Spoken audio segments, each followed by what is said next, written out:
Welcome back student. सभी का राज coaching में स्वागत है। और आज का जो हमारा टॉपिक है हमारी स्क्रीन पर आप देख रहे हैं, और टॉपिक का नाम है triangle law of vector addition. ये जो टॉपिक है क्लास 11th का टॉपिक है और काफी इम्पोर्टेंट है। देखिए, वेक्टर एडिशन का वेक्टर का जो एडिशन है वो हम टू टाइप से कर सकते हैं। एक तो जियोमेट्री तरीका होता है और दूसरा ट्राइंगल लॉ। अब स्टूडेंट, ऐसा क्यों हुआ कि ट्राइंगल लॉ के थ्रू करते हैं? इसकी वजह क्या है कि हमारा जो वेक्टर एडिशन है वो ऑर्डिनरी मेथड से वी कैन नॉट डन, हम नहीं कर सकते। हम इसको जो जनरली हमारे अलजेब्रिक सम होते हैं उनके थ्रू नहीं कर सकते, तो इसलिए हम कुछ स्पेसिफिक चीजों का यूज करते हैं। तो आइए बड़े सिंपल वे में आप देखोगे। कंसीडर कर लीजिए कि हमारे पास टू वेक्टर्स हैं जो किसी भी ट्राइंगल की टू साइड को रिप्रेजेंट करने के लिए जरूरी है। एक तो वेक्टर ये होगा और दूसरा वेक्टर हमने ये ले लिया, दूसरा वेक्टर हमारा ये है।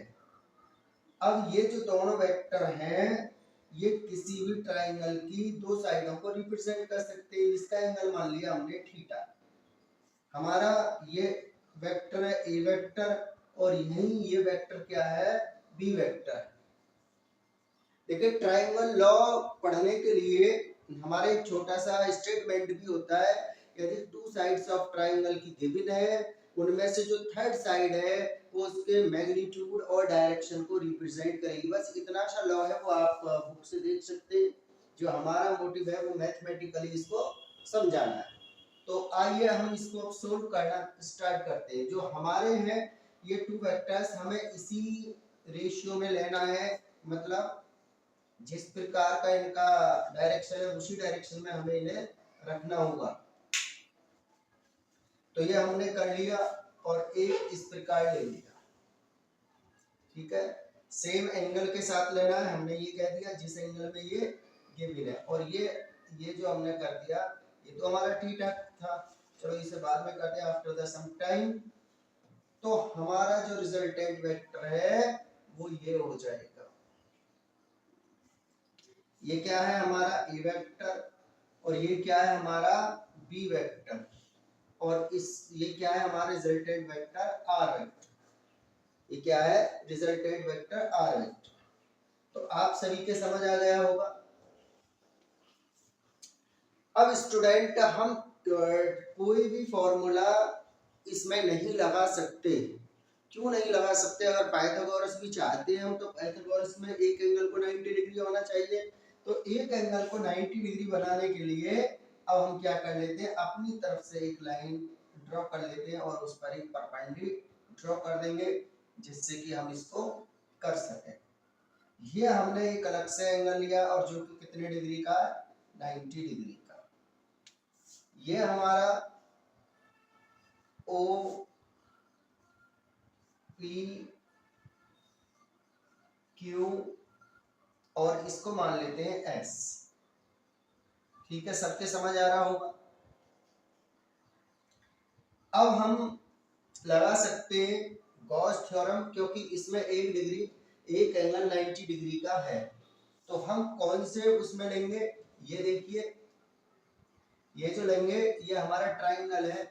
In triangle O S Q, O S Q, in triangle O S Q. तो ट्राइंगल ओ एस क्यू जो हम लेंगे उसी में लेंगे, क्योंकि इसी ये वाला ट्रायंगल अब नहीं बचेगा। क्यों? क्योंकि उस ये जो पूरा ट्रायंगल है इसी का एक एंगल 90 डिग्री का है। तो आइए, पाइथागोरस का हाइपोटेन्यूज का square equal to perpendicular square plus base का स्क्वायर, ये हमारा सिंपल फॉर्मूला है पाइथागोरस थ्योरम का। तो हाइपोटेन्यूज क्या है हमारा, ओ क्यू, ओ क्यू का स्क्वायर, परपेंडिकुलर हमारा क्या है, क्यू एस, क्यू एस का स्क्वायर, और बेस हमारा क्या है, ओ एस का स्क्वायर। तो सिंपल, हम बड़े अच्छे तरीके से सिंपल वे में आपको समझा रहे, तो यहां से ले सकते हो। तो ओ क्यू की वैल्यू क्या है r, तो r स्क्वायर रख देते हैं, आइए लास्ट में भी ले सकते हो। अब हमारे पास जो नेक्स्ट है वो है QS। अब QS की वैल्यू हमारे पास है ही नहीं और ना ही हमारे पास OS की वैल्यू है। अब इसी को आगे सोल्व करने के लिए हम थोड़ा हेल्प लेंगे और थीटास की। अब वो क्या है वो ध्यान से आपको देखना है।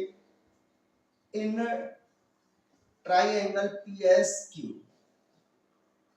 साइन थीटा, साइन थीटा क्या होता है, परपेंडी अपॉन हाइपोटेन्यूज। तो परपेंडी क्या है आपका QS का और हाइपोटेन्यूज क्या है आपका PQ का, किसका है PQ का। तो क्रॉस मल्टीप्लाई करेंगे तो QS equal to PQ sine theta. तो एक जो आपका बन जाएगा इसी के अंदर साइड यहाँ रख देंगे, उसको जरूरत पड़ेगी। इसी प्रकार cos थीटा से भी कैलकुलेट कर लेंगे। cos थीटा क्या है बेस अपॉन हाइपोटेन्यूज। तो बेस क्या है PS का और हाइपोटेन्यूज कितने का है PQ का। अगर क्रॉस मल्टीप्लाई करें तो PS equal to PQ cos theta. तो आपके दोनों बात समझ में आ गई होंगी अच्छी तरीके से। तो दो वैल्यू की हमें जरूरत पड़ने वाली है, उन्हीं को हम इसी में यूज कर लेंगे। तो आइए पहले देख लेते हैं ठीक से। देखिए अब जो हमारा QS है, जो हमारा QS है इसकी जगह हम क्या ले सकते हैं PQ साइन थीटा। क्या ले सकते हैं PQ, तो स्क्वायर है तो स्क्वायर लगाएंगे साइन स्क्वायर थीटा। अब हमारे पास OS नहीं है तो OS OP और PS का सम होना चाहिए। तो हम यहाँ लिख देंगे OP प्लस PS का होल स्क्वायर। तो आइए इधर कर लेते हैं थोड़ा इसको। तो PQ square sine square theta plus, अब जो हमारा OP है ये A प्लस बी के होल स्क्वायर से ऊपर कर लो, OP square plus PS square plus 2OP into PS। Clear आ रहा है समझ सभी को ट्राइंगल लॉ के बारे में? ओके, तो PQ square sine square theta OP। अब हमारे पास OP की वैल्यू है और वो क्या है A स्क्वायर, क्योंकि A है PS। अब PS हमारे पास नहीं है तो यहाँ से PQ ले लेंगे, इसीलिए तो हम इसको हमने लिखा था। तो PQ लेने का मतलब है PQ का square plus cos square theta. इसके बाद आप देखें प्लस 2OP है, 2OP। OP की वैल्यू आपको पता है A है, PS की वैल्यू यहां से रख लेंगे PQ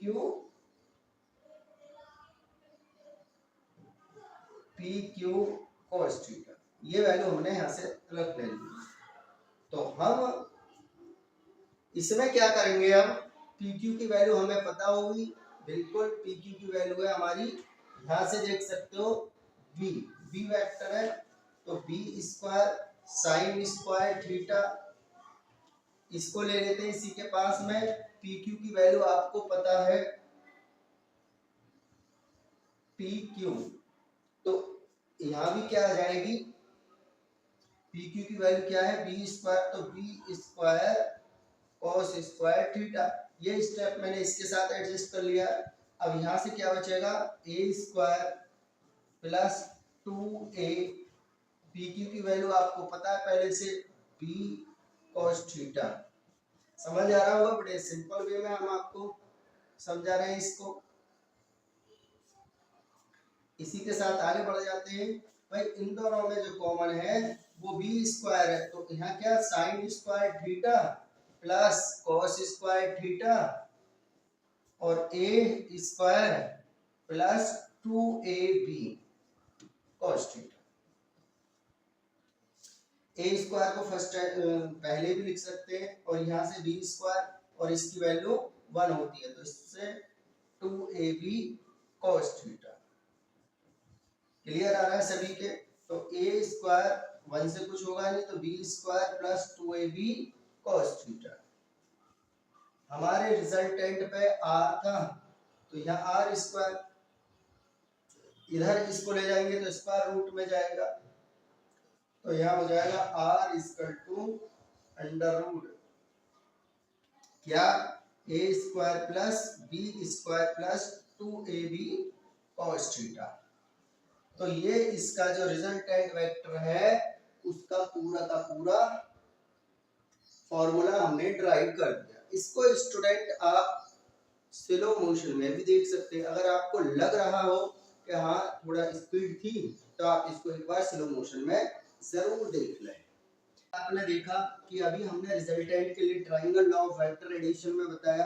अब स्टूडेंट हमें इसकी एंगल की भी जरूरत पड़ेगी, मतलब इसकी डायरेक्शन की भी जरूरत पड़ेगी। इसको मान लेते हैं हम बीटा। क्या मान लेते हैं? बीटा। तो अब हम इसमें हमें अगर इसकी डायरेक्शन निकालनी है तो हमें ऐसा कोई फॉर्मूला लेना, थीटा लेना पड़ेगा जिसमें बेस और परपेंडी आता हो। तो बेस और परपेंडी के लिए केवल हम क्या करेंगे, टेन बीटा क्या होता है इसका, परपेंडी अपॉन क्या, बेस। तो टेन बीटा और परपेंडी इसका कितना है, आप परपेंडी यहां से देख सकते हो QS, क्या है QS, और बेस क्या है इसका, यह आप देख सकते हो यहां से OS, क्या है OS। Tan beta equal to, अब QS की जो वैल्यू है, जो QS की वैल्यू है वो आपको देखनी होगी। QS की जो वैल्यू है हमारी वो आपको पता है, हमने अभी निकाल रखी है, PQ sin थीटा। क्या है हमारी PQ sin थीटा। अब OS जो बना है वो दो साइड से बना हुआ है, OP और OS से। किससे? OP प्लस OS से। दो साइडों का सम ही है वास्तव में OP और PS, सॉरी इसे PS कर लें, PS का। तो PQ की वैल्यू आपको पहले से ही पता है, देख सकते हो। तो PQ की वैल्यू अगर देखना चाहे तो ये रही PQ, तो B वेक्टर आ रहा है यहाँ, तो B sin थीटा हो जाएगा। OP की वैल्यू आप देखें, OP की वैल्यू आपके पास A है अपॉन A, और PS की आपके पास यहाँ से देख सकते हो PQ cos थीटा। PQ की क्या है P, तो हम इसे लिख सकते हैं B cos थीटा। तो ये आ जाती है, इससे डायरेक्शन निकाल सकते हो स्टूडेंट। बड़ा सिंपल वे में हमने आपको ये बताया है, आप इसका स्क्रीनशॉट जरूर कर लें बाद में, तो आपके बहुत अच्छा समझ में आएगा। ऐसे ही वीडियो देखते रहने के लिए हमारे चैनल को सब्सक्राइब जरूर कर लें। हमने अभी जो बोर्ड क्लासेस गई हैं उनमें फ्री ऑफ कॉस्ट सभी का प्रिपरेशन कराई, और क्वेश्चन हो गए हो वही आए जो हमने बताए। धन्यवाद।